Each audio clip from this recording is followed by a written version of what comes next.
And we are going straight into the next panel, which is called 75 Years After the World War II, The Untold Stories of Jewish Heroes. And I've heard that this is probably one of the most, if not the most important topic during this forum. And we will try to look into the topic which for long has been out of the focus of attention. In many cases, Jews during the World War II were represented as just victims. However, they also fought. And they fought not only for their lives, they fought for lives of other people. They helped other people. And they were among those who made the victory of the Allies inevitable. We have distinguished speakers on this panel. This is Mark Levin. He is the Executive Vice Chairman and CEO of National Coalition Supporting Eurasian Jewry. And we also have Serhiy Plokhy, who is the Professor of Ukrainian History and Director of the Ukrainian Research Institute at Harvard University. Thank you for taking part in this discussion and for your opening statements, introductory remarks. You'll have 7 minutes. And I'll ask Mr. Levin to start and to present his point of view on the topic of the discussion. Thank you very much. I look forward to sharing some views with all of you. For the audience, you'll be happy to know that my remarks will actually be less than 7 minutes. But I want to start by thanking the organizers of the conference, particularly my good friend Boris Lozhkin, for inviting me to participate in this year's forum. I spoke at the inaugural Kiev Jewish Forum last year, and it is a privilege to join in this year's discussion. As you heard, I am the CEO of NCSEJ, which was once known as the National Conference of Soviet Jewry, which I will discuss towards the end of my prepared remarks. I would like to share, or to really start by correcting a 75-year-old misimpression or even a canard about the role of Jewish soldiers during World War II, particularly those in the Soviet Union. Jews did fight. More than 1.7 million Jews enlisted in armies around the world. More than 500,000 Jews in the Soviet Union alone. Jews did die. More than 200,000 Soviet Jews fought and died during World War II. Jews were represented in all branches of the military that made up the Red Army. Jews were part of the underground, not only in the Soviet Union, but throughout the European continent. From 1940 to 1945, 229 Jews received the highest military honor in the Red Army, Hero of the Soviet Union. Why did Jews fight? I think Jews fought for the same reasons that their fellow citizens did. A sense of patriotism, a sense of wanting to defeat the Nazi war machine, and a growing sense of what the Holocaust did to so many millions of their co-religionists. I think one fact that most people don't realize is nearly 1/2 of all the Jews murdered, killed during the Holocaust occurred on Soviet soil. This is a huge number of people. Many Red Army vets were comfortable being recognized as both Soviet and Jewish. For some others, it wasn't so simple. Now, Jews who were part of the Red Army made innumerable contributions. And as I said earlier, they were all through the ranks of the military. There were hundreds of generals and admirals of Jewish origin who were part of the Soviet military leadership. But unfortunately, after the defeat of the Nazis, it became a much different world for those Soviet war veterans and for Jews in general. The contributions and the sacrifices made not only by Jews but by many others in the Soviet Union were forgotten as Stalin's megalomania only increased. During the war, the Soviets created the Jewish Anti-Fascist Committee, which was made up of some of the most influential Jewish thinkers in the Soviet Union. They traveled around the world raising awareness, raising funds to fight the Nazis. By the late 1940s, all of them had been eliminated, had been killed, murdered, and soon forgotten. On top of this, we saw after the elimination of the leadership of the Jewish Anti-Fascist Committee, we saw the doctor's plot, where Stalin was convinced that a group of Jewish doctors were out to assassinate him. And then this led to the Night of the Murder Poets, where almost the last but not all vestiges of the Jewish intellectual leadership were rounded up and executed. Something else occurred post-World War II, which was the elimination of the Jewish contribution and really what the Holocaust was. The Soviets tried to portray this as an overall sacrifice of the Soviet people, and that it wasn't the part of what the Nazis were trying to accomplish was the elimination of the Jewish people.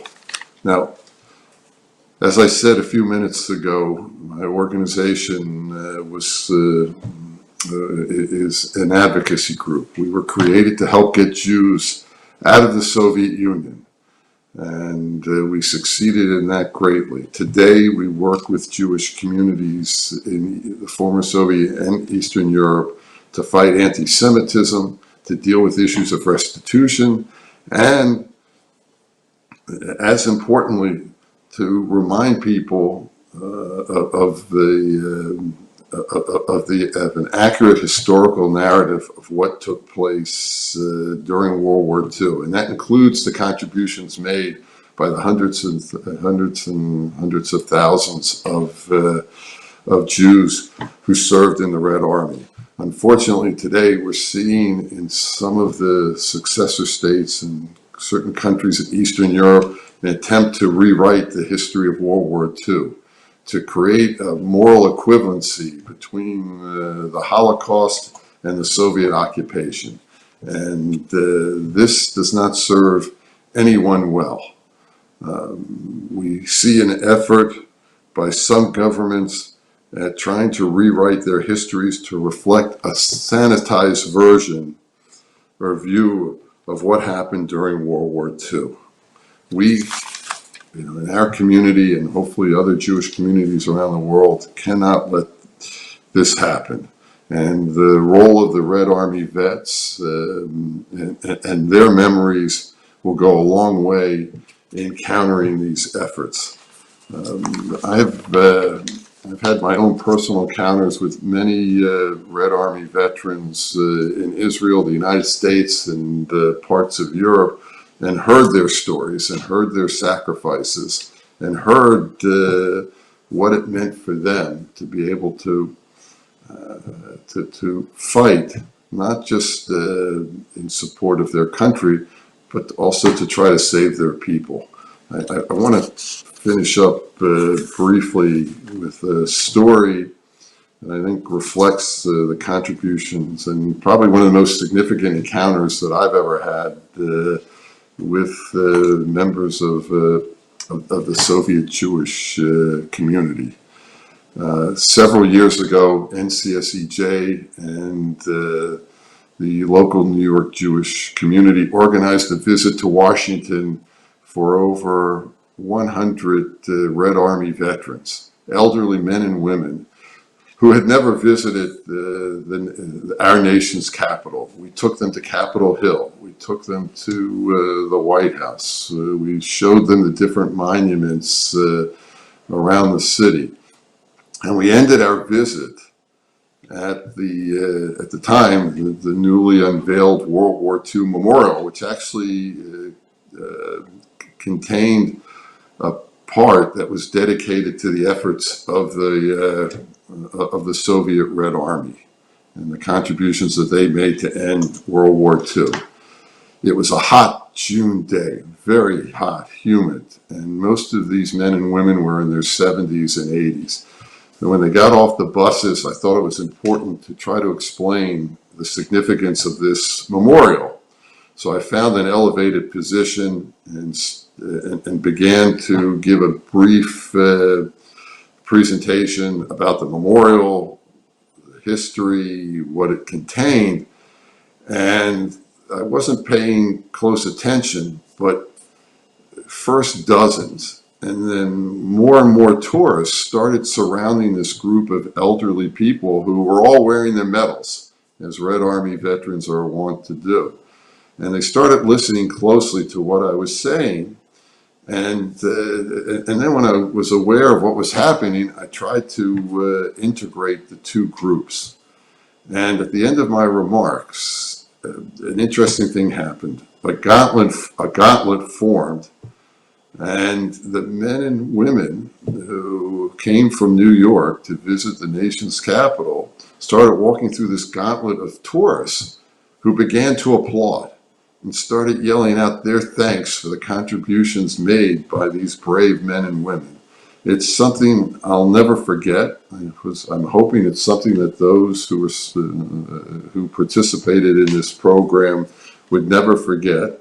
And as they marched, and they did march down to the section of the memorial, you could see their eyes light up. You could see them beaming at being recognized for the contributions that they made to end the war. Let me finish now with, there's a famous quote by an American senator, and it's almost 100 years old. And the quote is, "The first casualty of war is the truth. What we today can't let happen is for the truth to disappear. We can't allow those who try to perpetuate the myth that the Holocaust never happened, the myth that Jews didn't defend themselves. They were only lambs walking in to be slaughtered. We can't let these myths and these, as I said in the beginning, canards to take place. And one thing that can be done is to ensure that the memories of these men and women are enshrined. And I know that Yad Vashem has gone a long way in trying to do this, and we support those efforts, and we will continue to support other efforts. But the most important thing is to ensure that there's an accurate history, whether they're first-person accounts, or to ensure that historians present present an accurate portrayal of what took place. So I will end there and look forward to hearing my colleagues speak. Thank you. Mr. Levin, for this insightful introduction, which combined your emotion, your personal experience, and some hard facts. I won't say that these hard facts are not entirely known, but very often we lack persistence and initiative to uncover them from under the layer of forgetfulness, which you also described. Sometimes it is an intentional forgetfulness and the desire to wipe out the memory of the things that we are talking about. Sometimes people just don't think that this is important. I'm sure that from our next speaker, Professor Sergei Plokhy, we will hear some facts and figures that are not easily available to average person. And so the floor is yours. Well, thanks a lot. Thank you to the organizers for inviting me to participate in this event. And I also want to thank our moderator and other participants of the panel.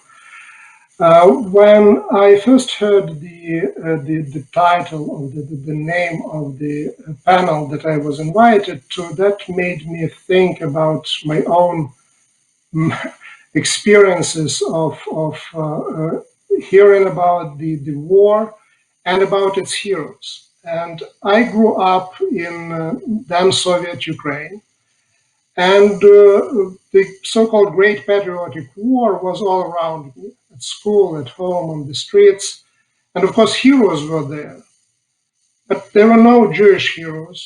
There were no Ukrainian heroes. There were a little bit Russian heroes. All of that was Soviet people. When it came to the victims, again, Holocaust was not part of narrative at all. Or when it came to heroes. And what we are doing really now, we are now rethinking the experience.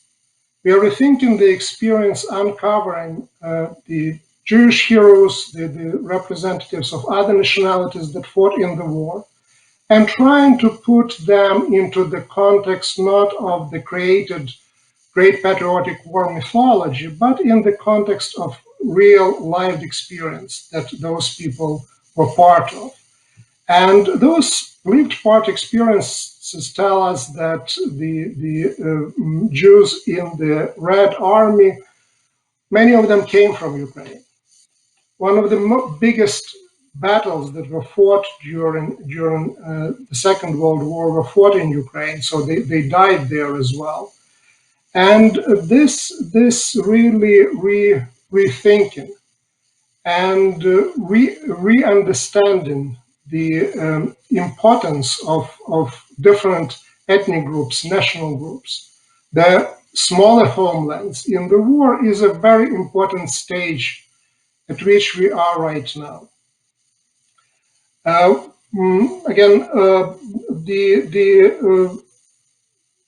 When we talk today about heroes, Jewish heroes in particular, for very good reason. Most of what is being mentioned and what is being discussed is the participation of the Jews in the war effort, Soviet war effort, service in the Red Army, service in the partisan units.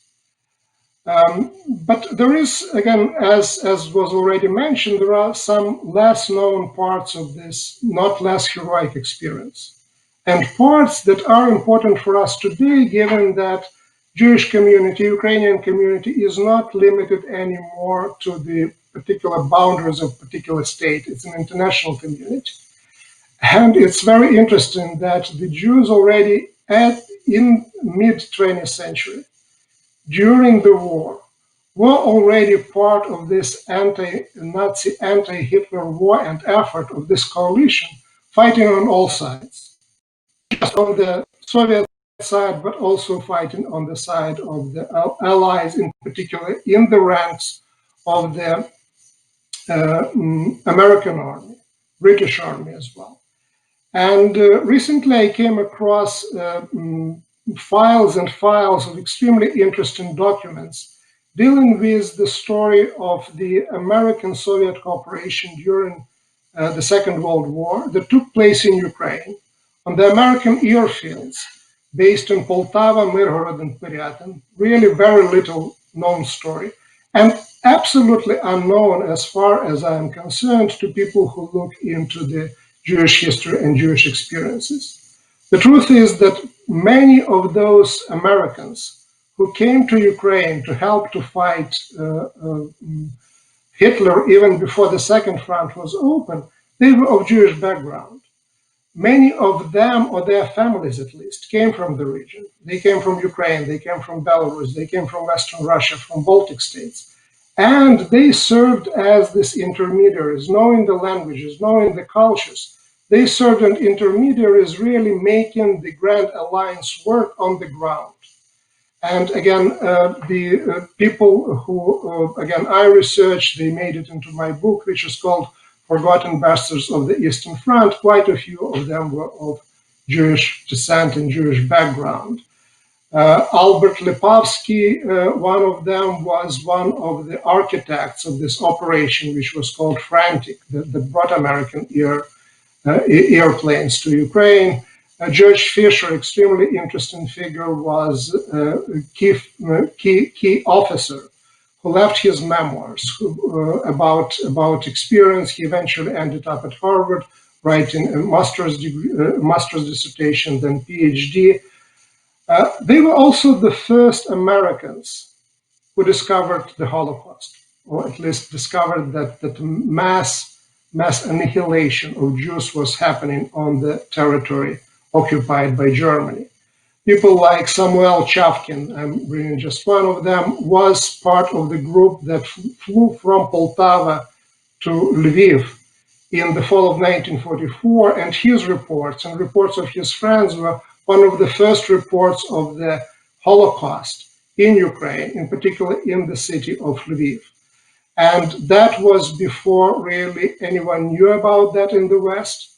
And the Soviet officers, journalists, writers, many of them of Jewish background, knew what was going on, but were not allowed actually to say about that publicly.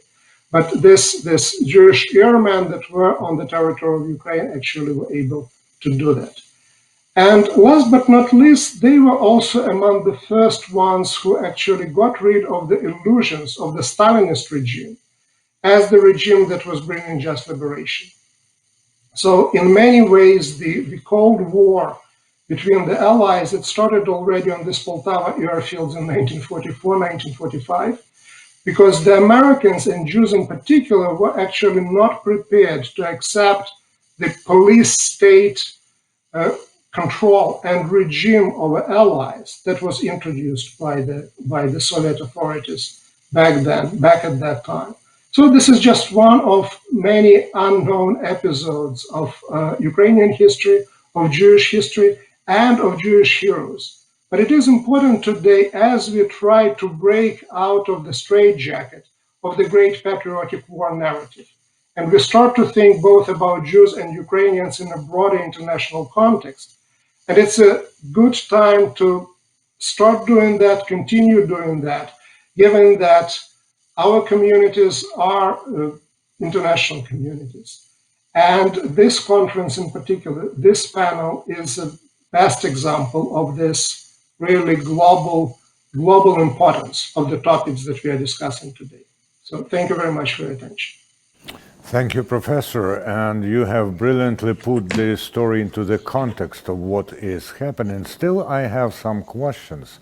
And one of the questions is, you based your stories, or you rather mentioned your personal experiences, both of you, Mr. Levin and Professor Plochy, and you both spoke of Holocaust. One of the problems is that not everyone is ready to accept the scale of the Holocaust, the scale of the atrocity that was perpetrated. When we bring up other aspects of Jewish and not only Jewish history of the Second World War, aren't we interfering with the cause of making Holocaust recognizable and sort of recognized by other people? Aren't we distracting attention from this very important story? Who will venture to answer the first? I see Professor Plochy nodding his head, so you go ahead. But maybe we can go in the order. Again, I would be more than happy to listen to what my colleague here on the panel wants to say. Well, it's an interesting question. I think that it doesn't diminish people understanding the significance and the tragedy of the Holocaust by putting it in the larger context of what took place during World War II.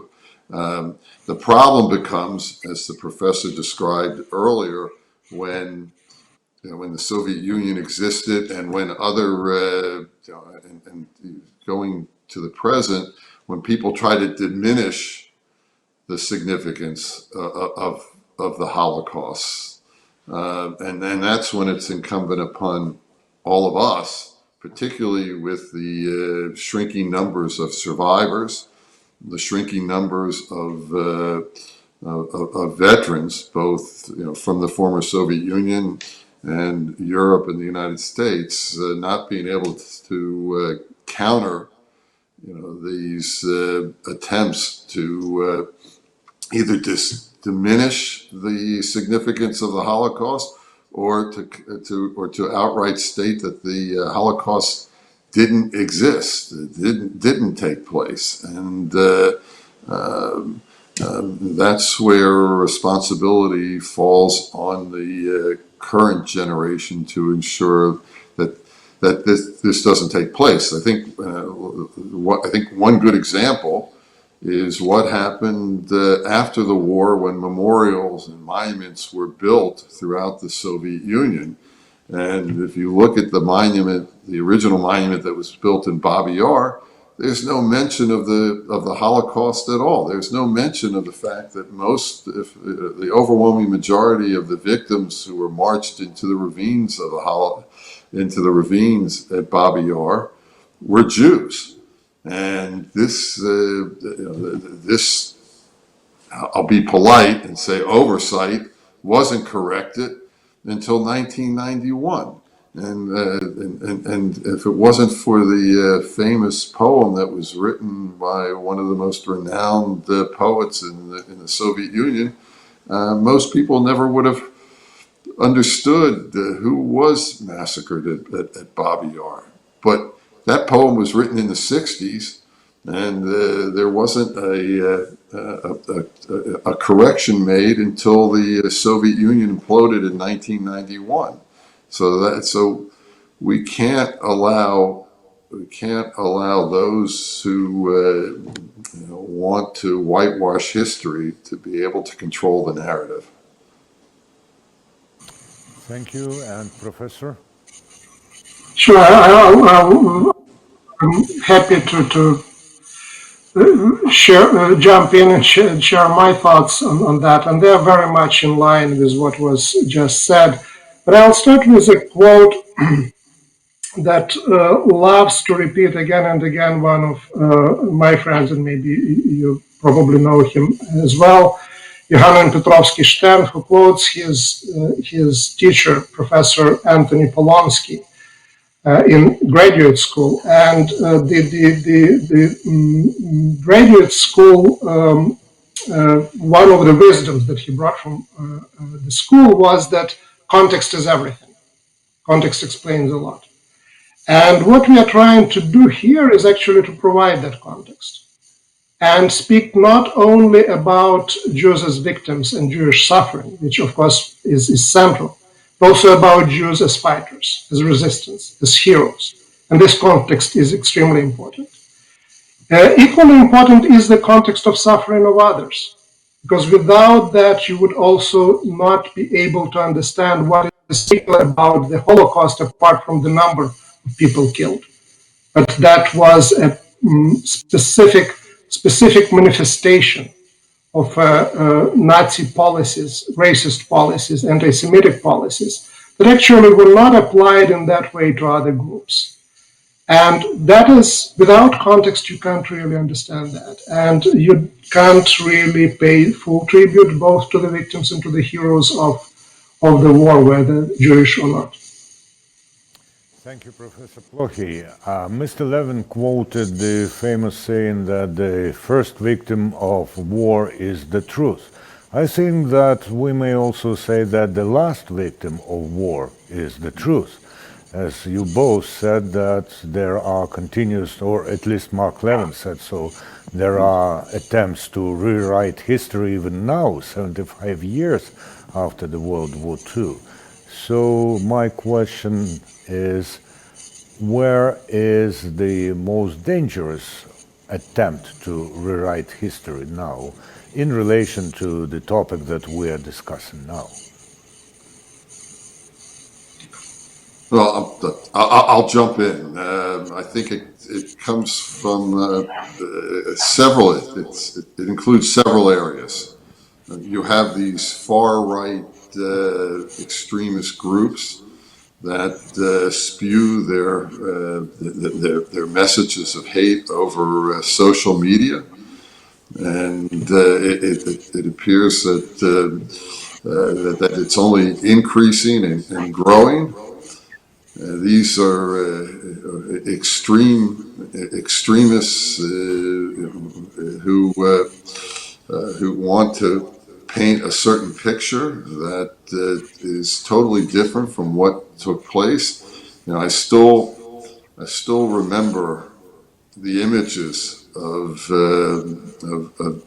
then General Dwight Eisenhower walking through the camps and insisting that everything be recorded so that future generations would understood what took place, and those who tried to deny that this didn't occur wouldn't be able to do so.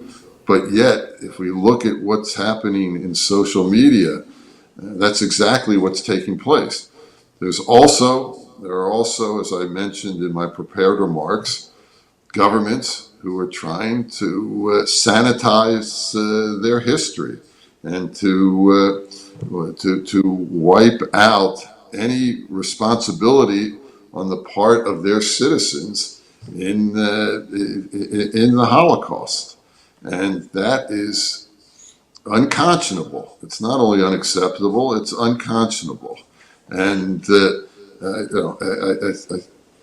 agree with what the professor said a few minutes ago, and in that you by giving an honest picture of what happened to the Jews during the Holocaust doesn't diminish what happened to others, whether it was by the Soviet government or the Nazis. We're not here to create a moral equivalency. We're here to ensure that that people understand what was unique about the treatment of Jews during the Holocaust.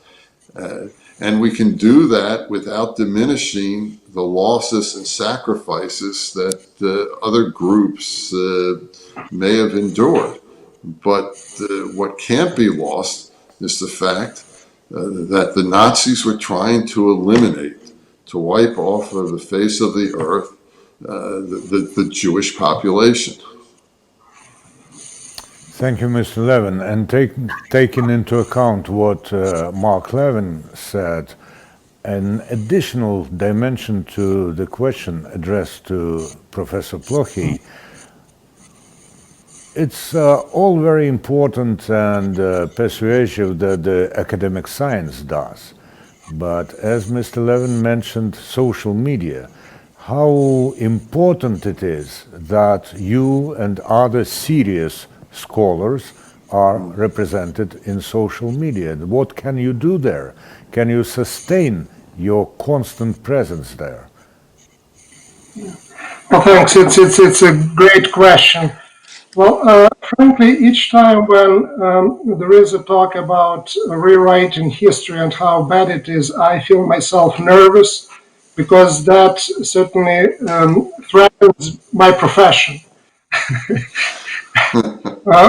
What historians do, we rewrite history. Again, we do that with the hope that we can actually dig deeper and understand better what happened there. So my livelihood depends on rewriting history, so that's why I'm so sensitive. But more seriously, there are bad things coming from not rewriting history, to basically freezing the understanding of the war in a kind of mythology that was formed immediately after the war to service particular regimes, like the Soviet regime in particular. If you wouldn't be rewriting history compared to what we knew in 1945 or 1949, we would not know as much as we know today about Holocaust and would not understand it. So researching and writing history is the process, and engaging with it, that continues. And this is our main responsibility as professionals. But we are facing our new reality, and this reality of social media. The new reality in which the authority that existed before doesn't exist anymore. My voice or voice of anybody else on this panel would be actually bear probably the same significance as anybody else's. And in the age of alternative facts and fake news, and the regimes that are sticking to a particular type of a narrative that would actually promote and continue their existence, it's a challenge that all of us face. I don't have a very clear or simple solution to that problem, except that today, more than any before, professional historians have to stay engaged. Have to stay engaged with the issues that are important today, that are crucial today. And history, for a number of reasons, is one of those issues. So I try to do that to a degree possible. Being here on this panel is certainly part of that mission, but I certainly think that all of us, we should do more of that kind of engagement with non-professionals, with the society at large. Professor, I didn't mean to suggest, but I didn't mean to suggest that maybe reevaluating, reinterpreting, or interpreting. Sure, I know. New information that Perfectly comes understood, forward. but sometimes it's perfectly understood. I fully understand that. Sometimes the terms that we are using are misleading. To my mind, for instance, finding out a new fact and adding it to the stock of knowledge is also rewriting history in a way. Not completely, but it does make our history different.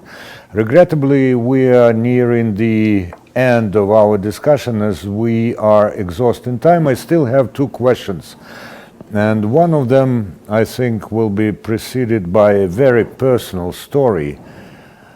Both my biological grandfathers had not lived to see me being born, and I had a surrogate grandfather who was the husband of my aunt twice removed, and he was a Jew.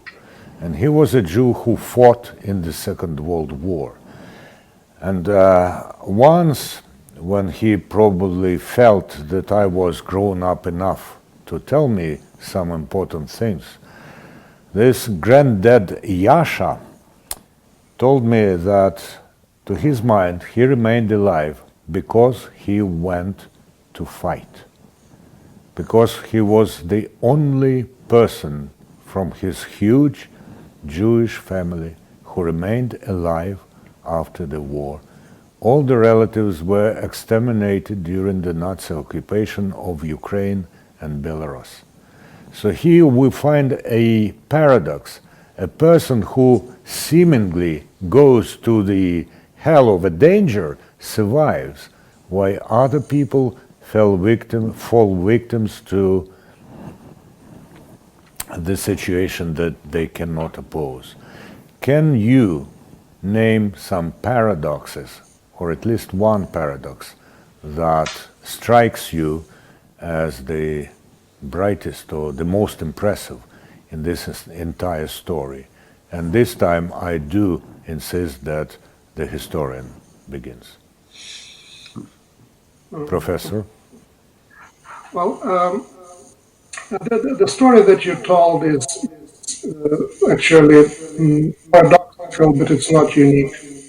If If you look at the number of people on the territory of Ukraine who died, again, different numbers, up to between 6 and 7 million people, probably up to 1 million of them Jews. When you look at the percentage of the so-called civil population versus the people who are in the Red Army, the more people died outside of the army than within the army itself. And that's the Jewish story. That's also a Ukrainian story, and it is unknown. It is paradoxical, but that's basically the story of the war that we don't know or don't pay much attention to. Thank you very much, Mr. Levin. Well, I think one of the great paradoxes is what we've been talking about, is that even after 75 years, after the end of the war, we still we still have people who believe that that the Holocaust didn't take place. We still have people believe that Jews did not make the same sacrifices that others did, particularly in the former Soviet Union.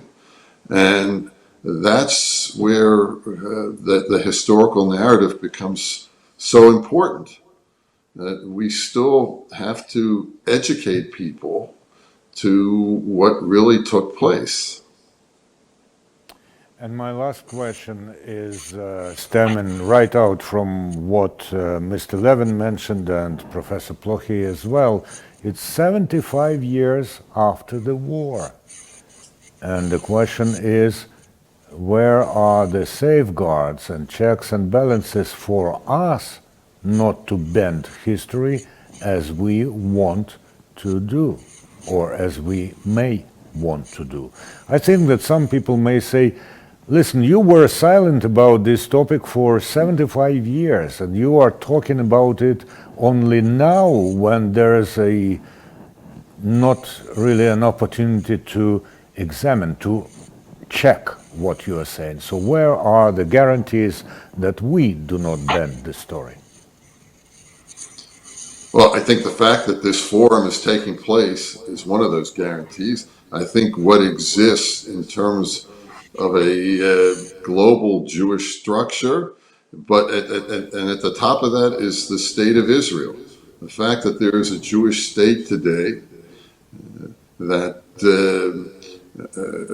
represents now the largest Jewish population in the world is one of the best safeguards. But we also have organizations. We have, at least in certain parts of the world, an understanding of what did take place. And over the last 75 years, there have been safeguards put into place, whether it's working with local, regional, national officials, whether it's having deep connections with different parts of society, be it academia, cultural,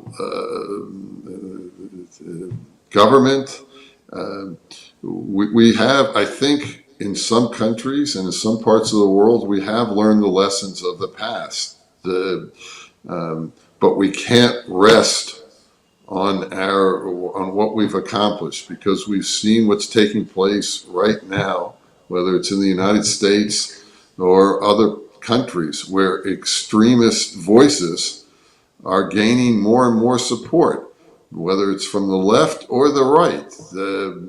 It seems as if the center is shrinking. And when that happens, it's not good. It's not just good for Jews, but it's not good for all ethnic and religious minorities. And that's why I hope what my organization continues to try to accomplish, and other Jewish organizations try to continue to accomplish, will counterbalance these extremist voices. And I'll just finish one other point. Education, education, education. We must continue to teach the lessons of the past. And without education, nothing else will matter. Thank you, Mr. Levin. And closing remarks from Professor Plakey. Well, I certainly agree with Mark Levin just said about education, and I would say that we don't have guarantees. We have maybe assurances. The Ukrainians know what it means in the context of Budapest Memorandum. With the really rise of nationalism and isolationism and populism and xenophobia around the world. And these are not just the words. We can see that, we can feel that online, in social media all the time. We should be vigilant. And again, education and engagement and building bridges between different groups and different communities, that's what can stop repetition of what we lived through. As a historian, I believed that there is no way back, that I hoped that the world learned the lessons from the mid-20th century, from those terrible things. But in the last 5 and 10 years, or maybe in 5 years, I've started to be quite skeptical about that and quite worried. We fail to learn certain things, and that should be repeated, that should be discussed, that people should be educated. So I want to end my remarks exactly on the same note and on the same theme that Mark Levin ended his. Well, thank you very much. I certainly became a little bit more educated while I was listening to you. Mark Levin, the Executive Vice Chairman and CEO of National Coalition Supporting Eurasian Jewry, and Professor of Ukrainian History Serhiy Plokhy, Director of the Ukrainian Research Institute at Harvard University. And as there's no way back, we continue with our discussions.